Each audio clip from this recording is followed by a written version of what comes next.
Depois de 6 horas reunidos, o gabinete do governo de Israel aprovou o cessar-fogo e a liberação de reféns em Gaza. Em votação, o grupo formado por 33 integrantes deu sinal verde para a pausa no combate, que deve começar já neste domingo. Acompanhe. O Gabinete de Segurança de Israel aprovou o cessar-fogo e o acordo para libertar os reféns que seguem com o Hamas. Foram considerados aspectos diplomáticos, humanitários e de segurança envolvendo o tratado. O Mossad, serviço secreto israelense, também defendeu a pausa no conflito, dizendo que é uma questão de honra fazer os reféns voltarem para casa. A expectativa é que 3 reféns sejam libertados pelo Hamas ainda na tarde do próximo domingo, quando o cessar-fogo começa. Isso faz parte da primeira fase do acordo, que terá a duração de 42 dias e prevê a libertação de 33 pessoas. As 2 outras etapas serão negociadas neste período, visando garantir a permanência da pausa no conflito. Mesmo com a proximidade da trégua, Israel realizou novos ataques na faixa de Gaza nesta semana. Desde o anúncio do acordo na última quarta-feira, bombardeios israelenses mataram 117 pessoas e deixaram mais de 200 feridos. O Ministério da Saúde de Gaza contabiliza que cerca de 47 mil pessoas foram mortas na região durante os 469 dias de guerra. Israel afirma que atacou alvos terroristas. O Hamas diz que isso representou apenas um aumento deliberado do uso de força militar antes do cessar-fogo. Dentro do governo israelense, ainda não há consenso sobre o cessar-fogo. 2 partidos ligados à extrema-direita e que fazem parte da base governista são contrários à trégua. Esse fator pode dificultar o andamento das fases do tratado, principalmente a segunda, que deve levar mais tempo. Karina, quanto que a gente pode dizer que a guerra acabou e que esse cessar-fogo será permanente? Ou não? A gente tem que esperar os 42 dias, ver como vai ser o encaminhamento, por aí vai. É necessário esperar ainda as fases, né, previstas do cessar-fogo, isso porque, como mostrou na reportagem, existem membros do governo de Israel que são contra o cessar-fogo, né? Um dos partidos, o partido do Itamar Ben-Gvir, já sinalizou que vai sair da coalizão com a aprovação do cessar-fogo, inclusive ele mesmo, que até então era ministro da Segurança Pública em Israel, já se afastou do cargo, então agora tem um substituto temporário na função, porque o partido dele vai sair da coalizão de governo. Isso não coloca em risco ainda a coalizão, eles mantêm um número mínimo de cadeiras, mas o que preocupa é o segundo partido que é contrário, que é o partido de Bezalel Smotrich. Esse partido, né, se colocou contra a assinatura do cessar-fogo, mas eles ainda não se retiraram da coalizão, porque eles esperam que a guerra retorne depois dessa primeira fase do cessar-fogo. Por isso que ainda é cedo para dizer que a guerra acabou totalmente, mas é claro que há a esperança de que as negociações vão prosseguir e de que depois dessa primeira fase o cessar-fogo possa ser permanente. E você, professor, a sua percepção é de que já dá para apostar que não veremos mais conflito armado em Gaza, pelo menos no curto prazo, a partir desse acordo? Eu não faria essa aposta. Não vejo um cenário que torne possível. E eu acho que eu vou de encontro, eu exatamente concordo com a Karina falou, aí eu acho que a gente tem um cenário extremamente complexo.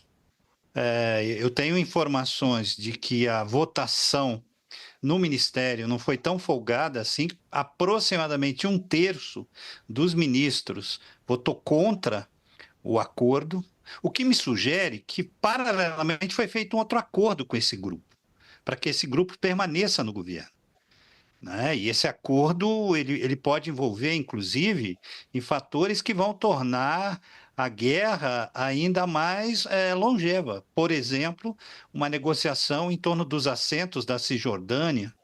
Nós não sabemos o que levou a esse grupo que é contra, um grupo extremista que é contra o acordo. Então, o cenário é um cenário muito complexo, vários movimentos e acordos não explícitos. Provavelmente foi feito um acordo entre o primeiro-ministro Benjamin Netanyahu e também o presidente Trump, para que o Benjamin cedesse. O que ficou em jogo aí? a continuidade do projeto, do objetivo da guerra, que é exterminar o Hamas, se é que isso é possível. Então, devemos todos estar muito, muito felizes com a volta de pelo menos parte daqueles que foram sequestrados, não é? Também da volta da população de Gaza, que vai encontrar uma terra arrasada. O cessar-fogo em si é positivo, mas eu não aposto na paz no médio, no curto e mesmo no longo prazo. Estou sendo realista na minha perspectiva. Ô Karina, agora tem uma questão até um pouco contraditória, porque de certa maneira o Netanyahu ele entrega, vamos dizer assim, entre aspas, o acordo, mas o acordo pode levá-lo, a depender do desenrolar político, a derrubá-lo. Exatamente, né? Como eu disse, ele está ali dependendo desses aliados políticos. O sistema político israelense é um parlamentarismo de coalizão, então ele depende ali de um número mínimo de 61 cadeiras para formar o governo e se manter no poder.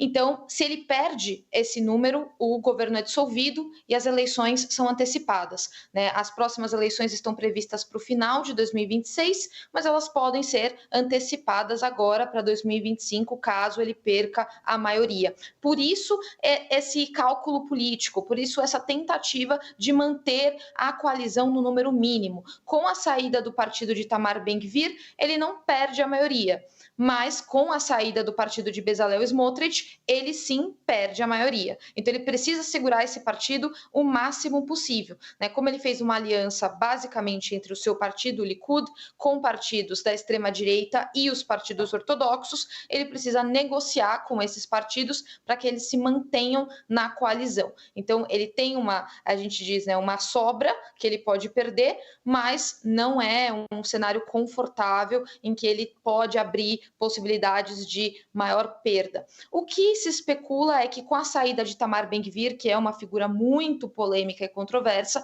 isso pode abrir espaço para a entrada de partidos mais moderados na coalizão, partidos de centro, centro-direita, que seriam, né, dariam maior espaço nessa coalizão. Mas não é confirmado ainda a entrada desses partidos, então é uma situação muito complicada em que ele se encontra. E, é claro, ele quer permanecer no poder por várias questões que envolvem, inclusive, processos que ele está enfrentando na justiça por corrupção e que os julgamentos estão acontecendo agora. O professor, agora saindo um pouco de Israel, pegando o cenário global, já dá para a gente dizer que, ou o quanto que dá para a gente dizer que este acordo tem ali um efeito Trump? Não, existe já um efeito Trump, né? O Trump, inclusive, enviou alguém da confiança dele que provavelmente pressionou bastante o governo de Israel, do Benjamin Netanyahu, para que fosse cumprida aí uma primeira promessa de campanha, que seria o cessar-fogo antes mesmo do Trump assumir o poder. Porém, nós devemos aí levar em consideração o papel de protagonismo do presidente Biden. Esse acordo está sendo negociado, planejado já há algum tempo, e também, Caio, a gente não pode esquecer o papel muito importante dos atores regionais, não é? Principalmente Catar e Egito. O Egito é um ator estratégico, ele inclusive está ali na fronteira com Gaza, ali tem um corredor estabelecido pelo governo Netanyahu, o corredor Filadélfia, né, que vai ser mantido. Então, o Trump nós não podemos atribuir a ele os louros desse êxito, que sem dúvida é muito bem-vindo, né? Esse cessar-fogo, ele não termina com a guerra. Eu lembro o cessar-fogo entre as Coreias, que já dura 72 anos, né? Mas o cessar-fogo é um avanço, inclusive nas questões humanitárias, que envolveu todo o episódio, desde a ação terrorista, não é? do Hamas, a ação do governo Benjamin Netanyahu. Estamos falando aí de aproximadamente 50 mil mortos. Então, o cessar-fogo é muito bem-vindo, né? Então, há vários atores protagonistas, mas eu prefiro, não é? Ser justo e identificar o atual presidente Biden e os atores regionais, Egito e Catar, e sem dúvida o Trump ele entra aí nesse momento com poder de pressão maior, porque ele é um novo presidente, ele tem muito poder, ele está assumindo, né, com muito poder, e ele tem um projeto para aquela região que é muito favorável aos interesses do governo Benjamin Netanyahu, aos atores, enfim, aliados norte-americanos, né? Ô, Karina, eu senti uma falta, talvez, nesse acordo, e lendo, claro, os analistas especializados, inclusive como vocês, no assunto, se não faltou pensar ou estruturar melhor Gaza neste day after, né? Porque passados aí 15 meses, né? Hamas continua ali, né? Continua. Israel não conseguiu matar o Hamas, né? Matar, enfim, enquanto ideia nem se fala, mas as lideranças, né, eles continuam lá, sequer a autoridade palestina está lá dentro. Não falta um pouco isso? E se você, de alguma maneira, você prevê algo ali para este território, de alguma maneira, o que pode vir a ser daqui em diante, ou passados esses 42 dias, se for bem sucedido de fato esse acordo? Essa é uma crítica grande, inclusive não só agora do cessar-fogo, mas dos 15 meses de guerra, né? É uma crítica grande, inclusive da própria sociedade israelense, em relação à atuação do governo no conflito, porque não há um plano do que será o day after, né? Não há um plano do que de fato acontecerá na faixa de Gaza. Algo é certo, é necessário uma reconstrução da infraestrutura que permita um retorno da, entre aspas, normalidade para a população palestina. Mas sim, quando a gente falou, inclusive, dos atores do governo Netanyahu, esses atores da extrema-direita, os partidos da extrema-direita, eles têm um ideal de talvez ocupação de Gaza, né, reocupação de Gaza, lembrando que Gaza foi desocupada em 2005, né, pelo governo então de Ariel Sharon.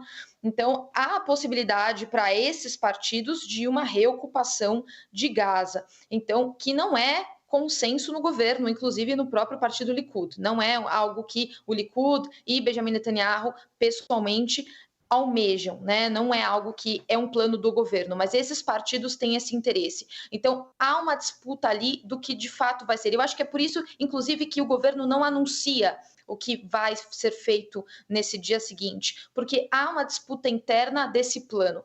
Mas com a pressão agora internacional e inclusive maior dos Estados Unidos, vamos lembrar que no primeiro governo Donald Trump, ele apresentou ali um plano, né, que seria um plano que foi apelidado de plano de paz de Trump para o conflito Israel-Palestina. É claro que não surtiu efeito, não foi colocado em prática nem negociações sobre isso, mas ele apresentou uma proposta que não incluía, obviamente, a presença israelense em Gaza. Então, acredito que haverá uma pressão desses atores internacionais, incluindo os Estados Unidos, para que seja feita uma reconstrução de Gaza e que não haja presença israelense lá.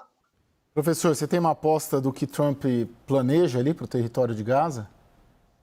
A Karina lembrou muito bem, né? O Trump, ao contrário de Obama e de Biden, justiça ao Trump, ele tinha um plano que ele não executou, enfim, no seu governo, e que deve voltar agora no seu segundo governo, que implica na retomada de Gaza pela autoridade palestina. Teremos ali um trecho, né, de terra ligando a Cisjordânia a Gaza, não é? Os territórios de assentamentos na Cisjordânia, eles ficariam para os israelenses por intermédio de venda. Jerusalém, capital de Israel, as colinas de Golã, soberania de Israel, e, sem dúvida, em Gaza, um governo, não é? Um governo palestino, mas não do Hamas, não é? Na verdade, há aí uma confluência entre o governo Netanyahu e o governo Trump, não é? Que é exterminar o Hamas, eliminar o Hamas do cenário do Oriente Médio. E ainda há um outro elemento, os chamados Acordos de Abraão. E o Trump vai jogar firme no acordo entre Israel e Oriente Médio, que neutralizaria os inimigos dos Estados Unidos e de Israel, principalmente o Irã. Então, há sim um projeto de Trump para o Oriente Médio esse projeto deve ser levado a cabo, né, a partir da posse, né? É claro que os atores regionais também precisam ser ouvidos e participar. Bom, Karina, eu vou encerrar contigo, vou te pedir uma brevidade, temos 1 minuto.